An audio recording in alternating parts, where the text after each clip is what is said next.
Hello, everyone. I'm Traci Arieli, end-of-life doula and founder of Comforting Closure. Today, we're going to talk about grief integration. It's a process that encompasses a holistic blending of body, mind, and spirit to come to terms with loss.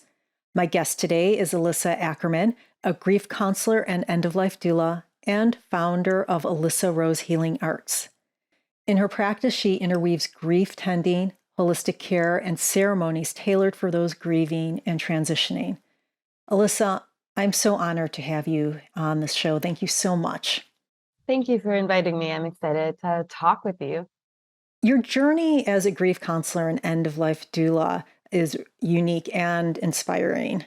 Can you share your journey with us? Yeah, it's been a windy one.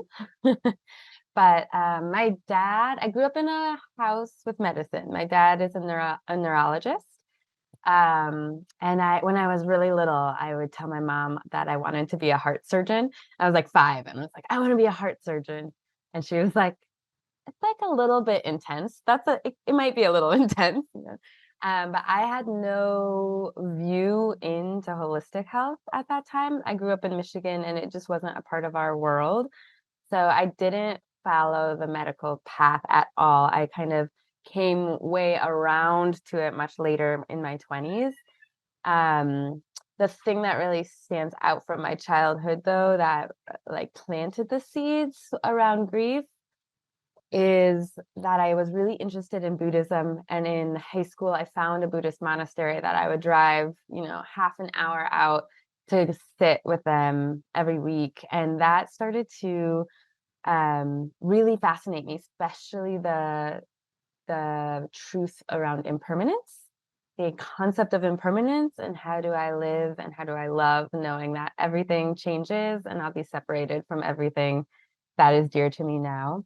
So that was like a really strong seed. Um, in my 20s, I was a part of two women's dying process. My grandmother on my dad's side and an ex-partner's grandmother as well. And I was very present for the process of both. And I was very surprised by how different the experiences were. And one woman was really openly arriving into the dying process. And one woman was really fighting it. And the family support around both of them was really different and impacted their care significantly. So it was my first view into like our capacity to accept what's happening when someone is dying or when something hard is happening really, really impacts the person who's going through it. And my dad and I actually started to do a book club, and we read Being Mortal, and we read The Death of Ivan Illich, which really illustrates the loneliness someone can feel going through it if all of us around them are not able to be with them in the reality of what's happening, but instead we're really needing them to get better and to fight and to survive. So that was the next like huge wave where I quit my job and I started to go back to school for massage, knowing I wanted to do hospice massage. And I started volunteering here in Oregon with a hospice. And I also started volunteering here with End of Life Choices Oregon for families who are choosing medical aid in dying. And I started interviewing all of the death doulas I could find in the area to learn about what their role and what their job was. So that was happening while I was in school for massage, learning a lot about the body, anatomy and physiology, and but the volunteering was really significant because the core of my work as a hospice volunteer was presence. Like I could legally do nothing. I couldn't help someone if they fell. I can't help them get up. I can't help them eat or drink. Really. So the phrase that we came back to all the time was that you are the medicine, which is very uncomfortable in a society where we're really focused on doing, like I need to do something or fix it. And that was such important training for me to be with myself in discomfort, be with myself in the in the space of not being able to do anything about it or make it better. So yeah, that kind of cultivating the quality of presence through the volunteering with end of life choices and hospice really, really fed into the hospice massage and getting to be with individuals and families in that stage of life. And again, because I was then in the room with them, I could see the impact of the family and the care team's ability to accept or deny what was happening. And again, how lonely that could feel, or how connective and beautiful the dying experience could be when they could be in it together, which really piqued my interest more than into the grief world and understanding grief and why we're so bad at it and why it's so uncomfortable. And it gave me a lot more compassion for um, for kind of what goes wrong in the grieving world when someone's grieving and is met with some really hard things, like someone says something that hurts a lot more than the intention is never to hurt them more, but we culturally haven't really educated ourselves or grown in our literacy around grief to be able to support each other and to be able to be with really hard emotions together.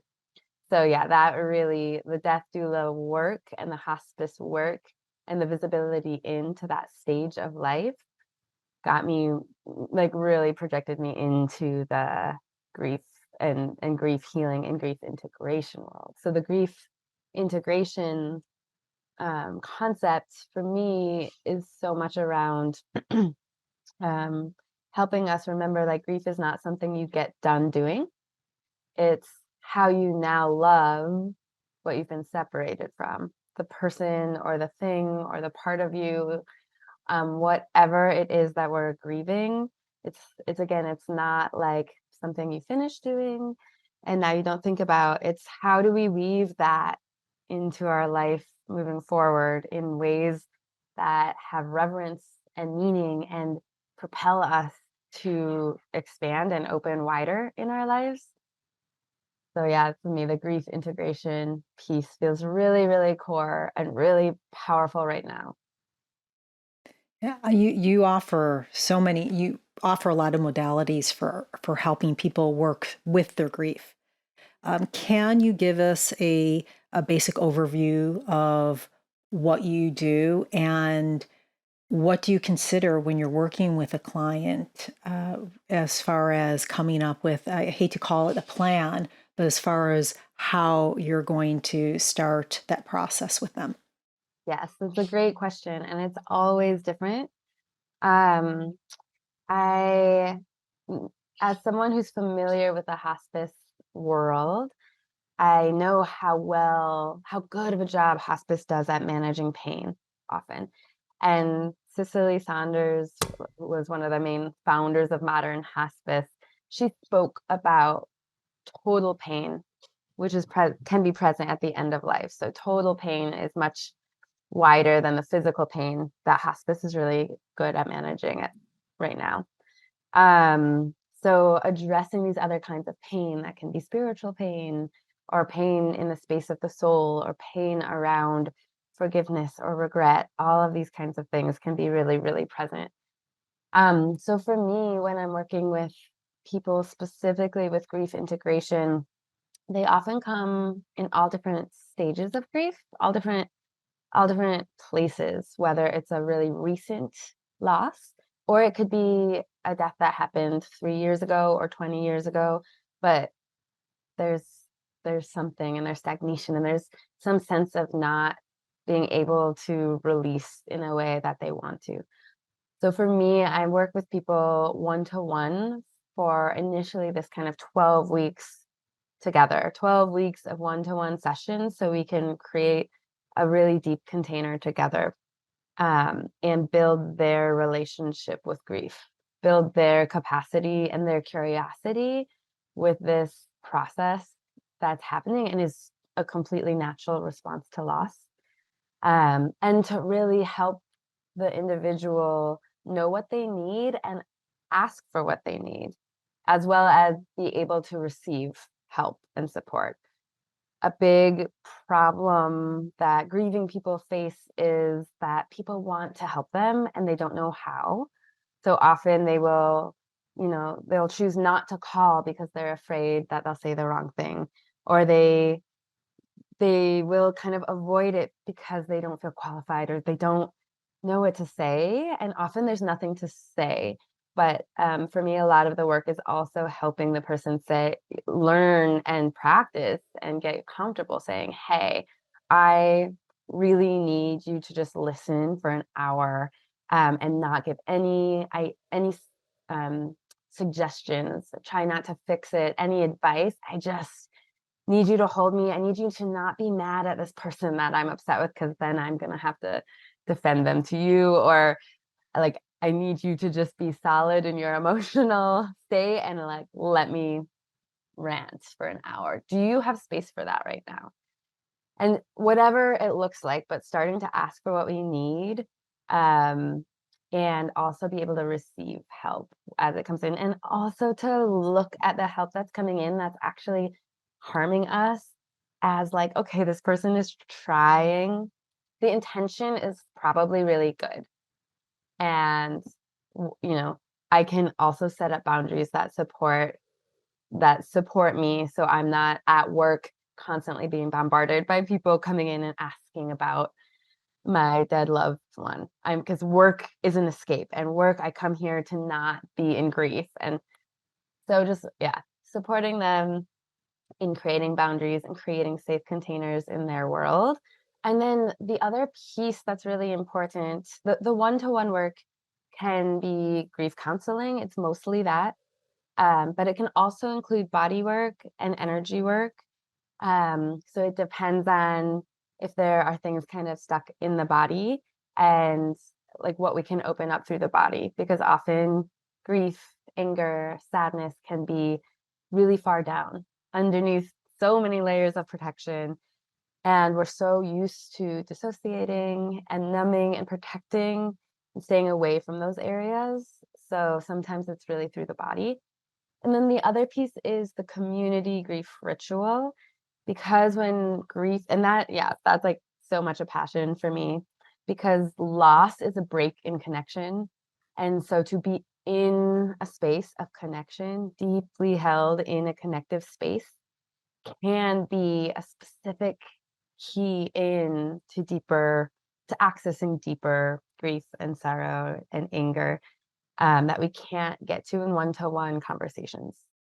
Yeah, I wanted to review or ask you about the energy work that you do, and also I wanted to talk about community.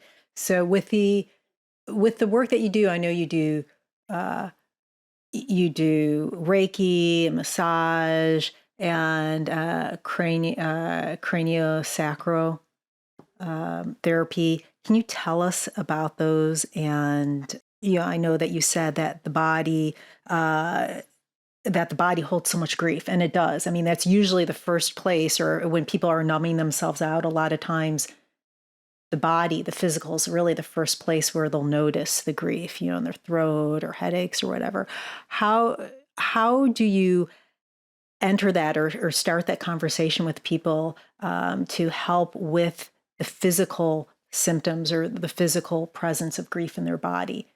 Yeah, it's a great question too. And it's really interesting, because sometimes people come to grief sessions or grief ritual, and we're all kind of like, this is serious work.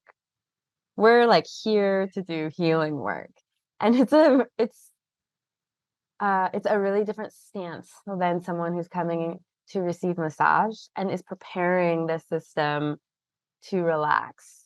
And so it's been really common that in the spaces where they're coming to relax, or in the grief retreat that I offer, that's on the ocean and it's a weekend and it's with a lot of relaxation time.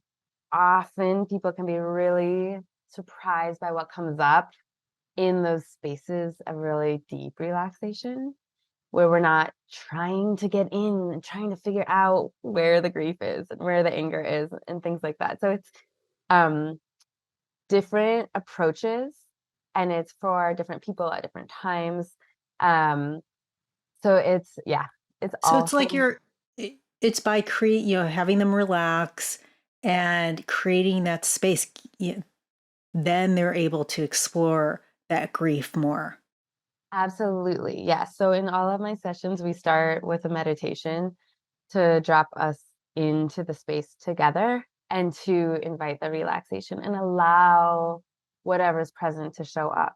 Because sometimes we're like, I need to know what I'm going to talk about, or I don't know what I'm going to talk about. And it's like to kind of get rid of the idea that you need to come prepared and then come and then settle back into the body and be really curious about what's here and like follow that. Trust the presence, trust the body, and to follow that.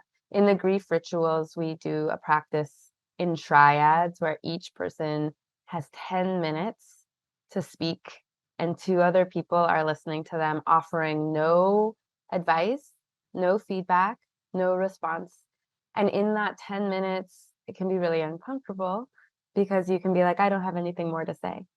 But then you just sit in silence together, which actually allows so much more to surface when we're not expecting a response or being met with response.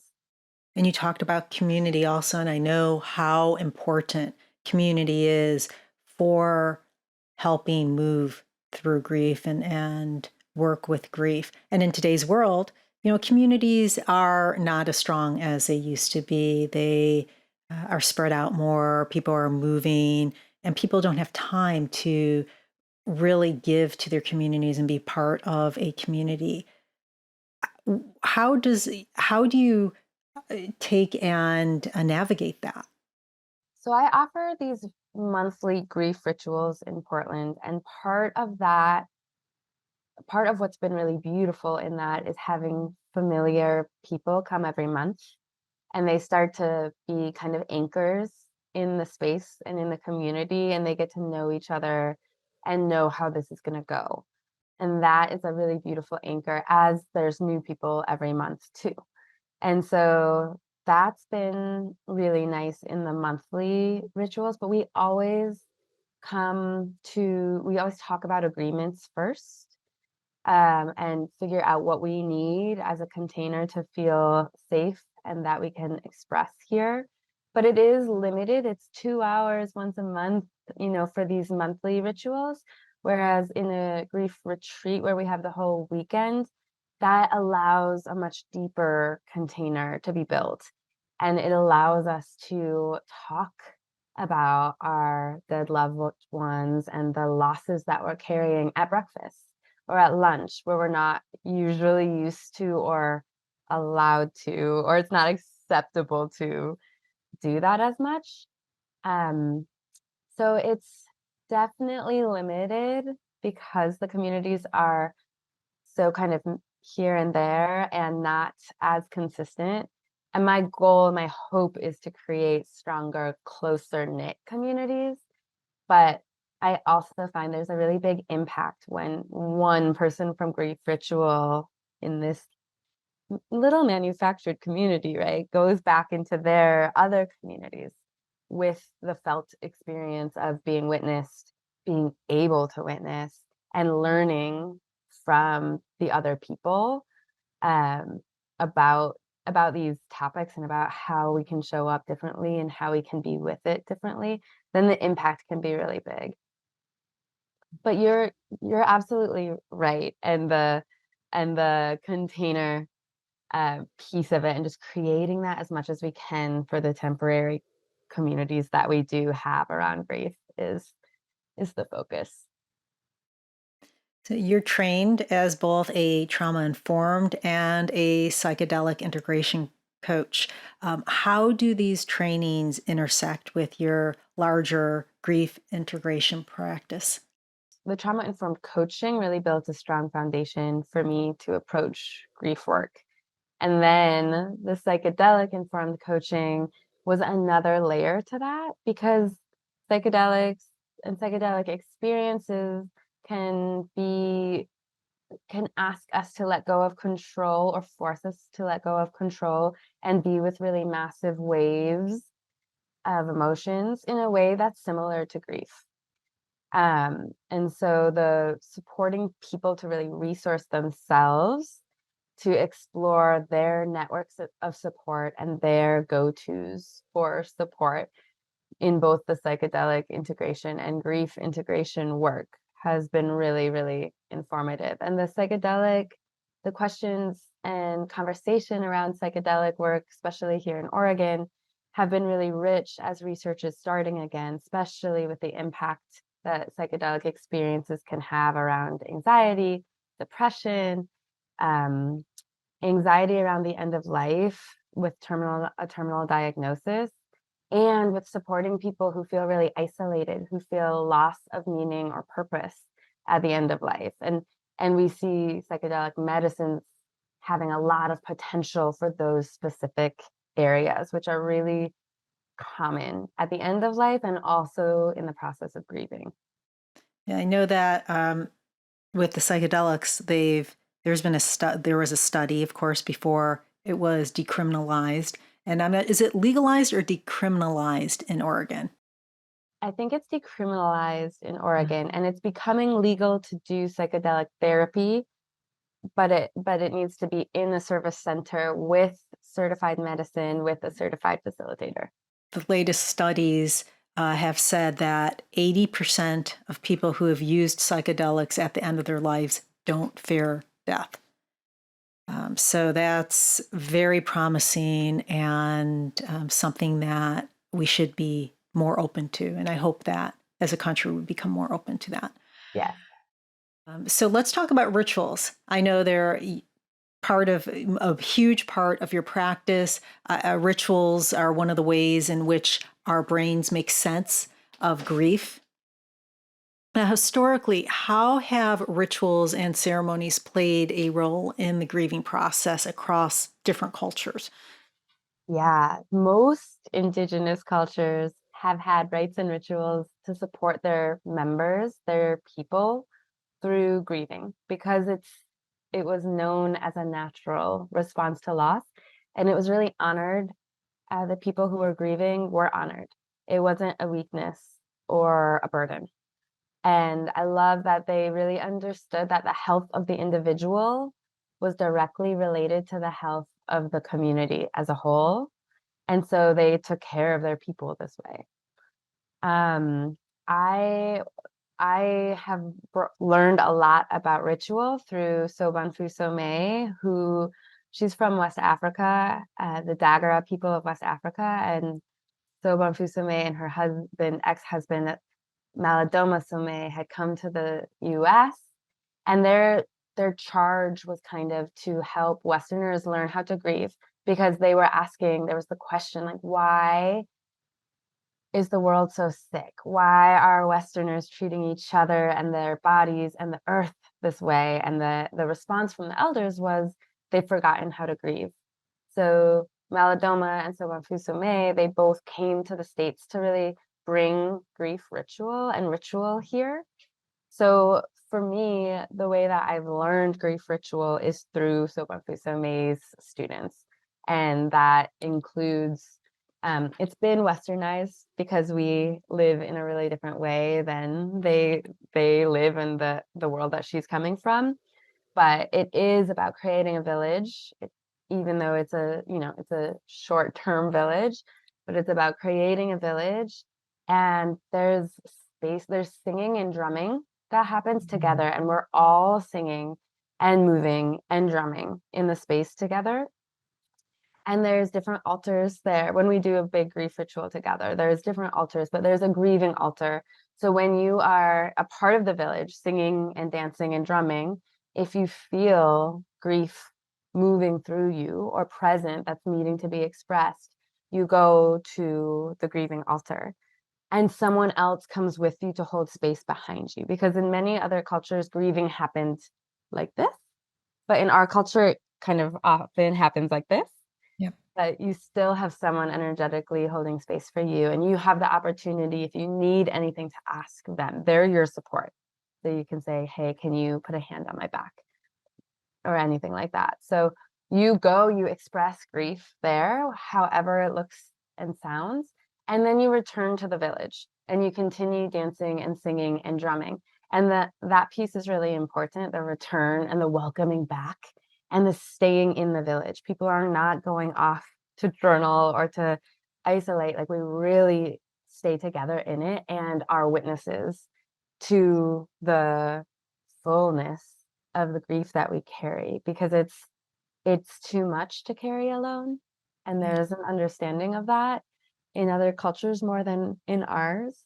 So that's kind of one form of ritual, and that's the one that's been most present in my life. But there are others I've learned from. There's one that Martine Pachtel writes about, where when there's a loss in the village, everyone comes together and they create a circle.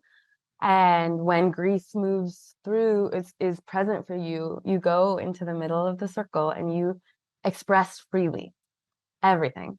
And the entire circle of people just validate what you say and support you. And then you come back and join the circle. And people are not, later in the night, they're not like, well, you said you were going to, or you said this, and it's not identified with you. It's not, it's like an energy or a spirit that's moving through you that has to be expressed in order to move. So in those ways, I find grief ritual from other cultures really beautiful. We even see Dia de los Muertos and the celebration of Samhain, but as times where we're honoring our dead, connecting with our ancestors. I actually think that's a piece of the fear we have around death, is that many of us don't have traditions like that. So there is a fear of being forgotten, where societies that regularly integrate and connect with their ancestors, I feel that it might be different. The experience of approaching death, or the anxiety around death, might be different there. So ritual within the community, and thank you for that. Do you also use rituals to help bring the person who's passed away back into the person's life? I know a lot of people like to talk with the person who's passed on, or sometimes they will take walks in a place where the person enjoyed taking walks. Does that feed into your practice also? Absolutely. Yes. And I talk a lot about, and we always create ancestral altars. And when we're in community together, it's so powerful to do that together and bring photos and bring things that our people loved, and to tell their story to our community and place these things on the altar, because it expands our understanding of each other. But I do that individually too, when there's a loss, inviting people to create an ancestral altar, or an altar towards that person or that thing that they're grieving in their home, so that we're not just completely thrown off by grief showing up randomly in our busy lives, but we have a place to go and to center and to be with the grief and the loss in meaningful ways. That feels really, really important, of like, how do we remember them and celebrate and intentionally come here to do that, instead of it just hitting us when we're at the grocery store or in a meeting. Now, you have a background in ancestral medicine and animist psychology. First of all, can you define those for folks, and how does that contribute to modern grief counseling? Animist psychology has always really fascinated me, and I've seen grieving people come to it really naturally. The way that they kind of can be turned towards nature in a very relational way, not as a this is a backdrop to my life way. So with animist psychology, the belief, and there's foundation in just knowing many more kinds of people than human people. We have family much beyond human family. And so understanding our oceans and waters and birds and animals and all of these other kinds of beings as our relatives. And the ancestral medicine is another big piece for me in the grief work, because often we carry with us ancestral grief that we might not be able to identify or ever have the stories to solve for us. But especially with the field of epigenetics, we're learning so much around what happens to our ancestors having impact on us now and all of the future generations. So the ancestral piece of just how do we connect with our ancestors in meaningful ways? How do we honor and make offerings if that's a part of our practice? Um, and yeah, come to know ourselves and our world more through what our ancestors came through and walked with as well. So it's something that like for me, a lot of my background and my own spiritual practice is in the background of my work, and it's asked for by clients, or it's spacious for theirs to really fill that space. Grief related to prenatal loss and abortion is rarely talked about.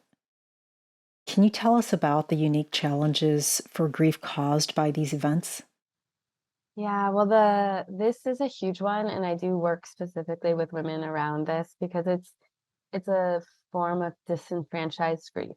That's some of the language around it, which is complicated because it's harder, like culturally and socially, there are even less places to talk about it. And so making more spaces again in the one-to-one, but also in groups of people who have gone through similar experiences to just share and to be able to connect with that regularly, because I think both of those kinds of losses touch so much into the dream of the future or the expectation of what we're creating. And it's so much longer, it's such a long term into the future kind of grief, which I think that all grieving people experience. And there's sometimes surprise around that. It's not just grieving the death, it's grieving so much of what our dreams were for the families that we were creating and bringing here. So the disenfranchised aspect of it, where it's even harder to have spaces to share, and then it can really, really impact us as and women as they continue to try to bring life into this world. Then there's often the carrying of this deep grief and this fear of that happening again, with this great excitement and joy and desire, and that can be really complicated. Yeah, and just a remembrance, I know that a lot of people who have more than one child, and when they go through a loss, uh, they've lost a pregnancy, um, that many people are, they don't realize how much of a loss it is because they assume that they've other children. Um, and I guess that leads to the next question that I wanted to ask you about common myths and misconceptions about grief. And if you could talk about some that you've seen and how do you address them with not only your clients, but a big part of your practice is education. So how do you take and talk about some of those myths or misconceptions out in just the regular world, regular society? Yes, but there are so many myths and misconceptions around grief. Um, and for me, the biggest one is that it's something you'll get done doing. You'll have a stage of grieving and then you'll come back to normal. Um, so that idea of back to normal is like, I don't think you're ever going to go back to who you were. It doesn't mean you're going to stay in this state of grieving. The grief and your life and how you feel will continue to change in unpredictable ways. Another myth being that it goes through stages, defined stages. Um, but yeah, so that piece of it being something that has a time limit and you get done doing it. That's a big myth. And then the stages were designed to be helpful and were designed to support dying people more than grieving people. So although it gave us a framework, it's been used in ways that I feel can cause a lot of struggle and challenge, because now grieving people come and they're like, is this normal? Is it normal that I'm crying this much? Is it normal that I still feel denial? Is it? And so much of my work is validating that it is normal, and it's going to look really different than anyone else's. And it's going to look really different from past experiences of loss that you have had. And it's really grief moving through us. Like, we want to process grief. We want to, navigate our path through grief, but really it's moving through us, and it will have its own way with us. And so yeah, again, the idea that it's going to look a certain way, or even that there's a normal way it should go, is another big myth. Those are two really big ones. There's a lot of pressure around being happy right now, and if you're not happy, then you're not doing enough spiritual work or personal growth. And we kind of blame the individual, and we make it really personal. So there's an idea that there's something wrong with me, instead of, this is a natural response to loss, and it's messy, and it's also okay to be witnessed in that, which is another challenge. Because again, there's so much discomfort in people to be around other people who are suffering or in a hard time. And so the pressure can be like, can you go do that somewhere else? Or the feeling of like, I'm being a burden, or I'm being a bummer because I'm still grieving, or that sense. So there's pressure to be happy, and there's pressure to do it alone or do it somewhere else. Whereas actually in grief ritual, we are creating a container, and the community creates the container so that you can express and feel deeper. You can't hold the container and express at that depth together. So tangent towards grief ritual, but yeah, so there's a lot of just pressure. I agree with you on the pressure, and I think our medical community also really feeds that pressure with their, diagnosis. I know that therapeutically, you need to, you have 2 weeks from the time a person passes on to when you should be diagnosed, or when they say you should be diagnosed, and that's for insurance reasons. And so, of course, when you get this diagnosis of being depressed, first of all, yeah, that's part of grieving. You're going to be depressed. You're going to be angry. You're going to be anxious. It doesn't mean that you're clinically depressed or should be diagnosed as something and go on medication. But I think that our medical community really, not that, I don't think that the majority of doctors like that, but I think that, for reasons, that's what happens. And that's unfortunate. I agree. I feel really I feel really mixed about the complicated grief or complex grief as a diagnosis. Yeah. I know, yeah, for insurance purposes, but also it's all complex, and we need so much more time and space, I feel, with Yeah. it. Yeah.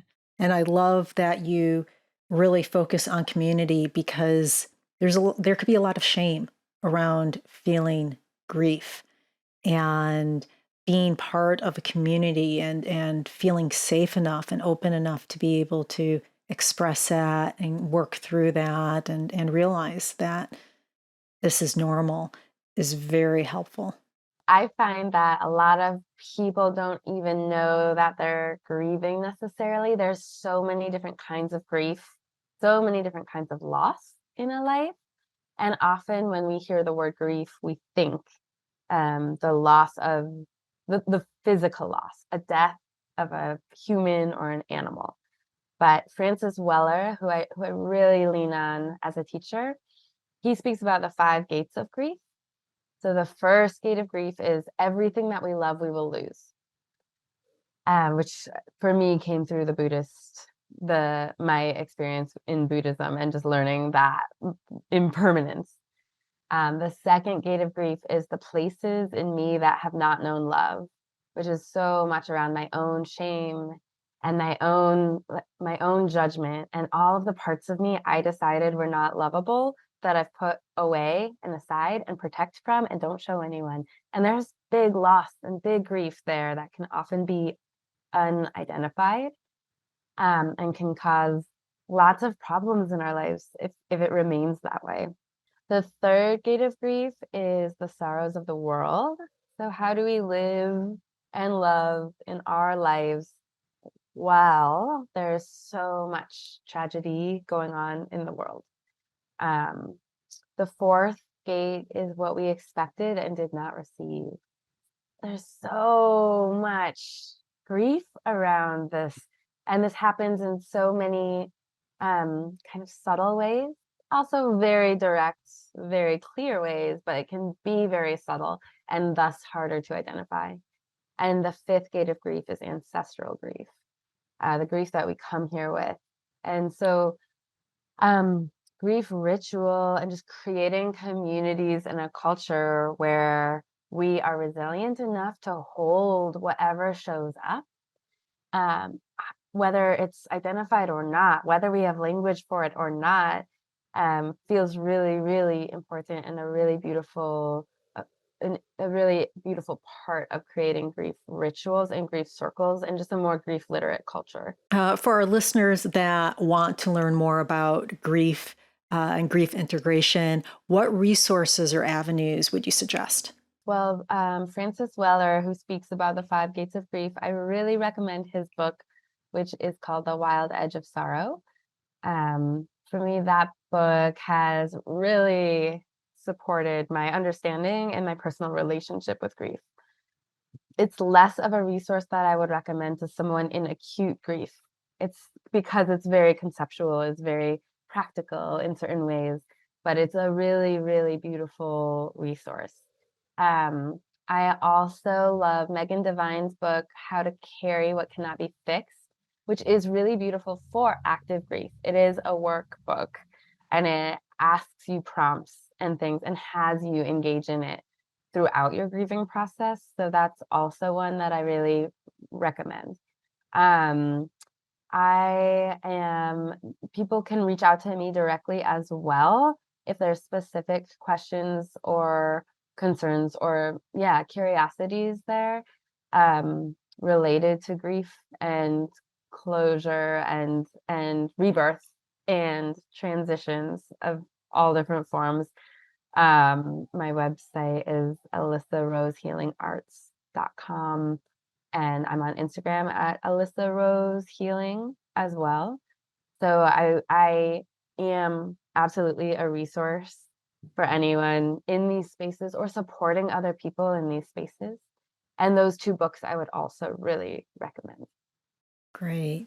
I know we are at the top of the hour, so I'd like to extend my gratitude towards you so much. Thank you for coming and sharing your knowledge with us, and your unwavering dedication to creating a grief literate culture. Thank you for having me. Oh, you're welcome. You're welcome. I know that you've already given your contact information. I will take and put that in the description and those books. So if people want to reach out, just look at the description for her information. And to our listeners, I hope today's discussion has offered solace, understanding, and guidance. Grief is a universal emotion. We're all going to feel it. And understanding it is the first step towards healing. I invite you to share your thoughts and your stories below. Thank you for taking the time to watch this video. If you've any questions, please comment below or reach out to me directly. And if you found this video to be helpful, please like, comment, share, and subscribe. Thank you.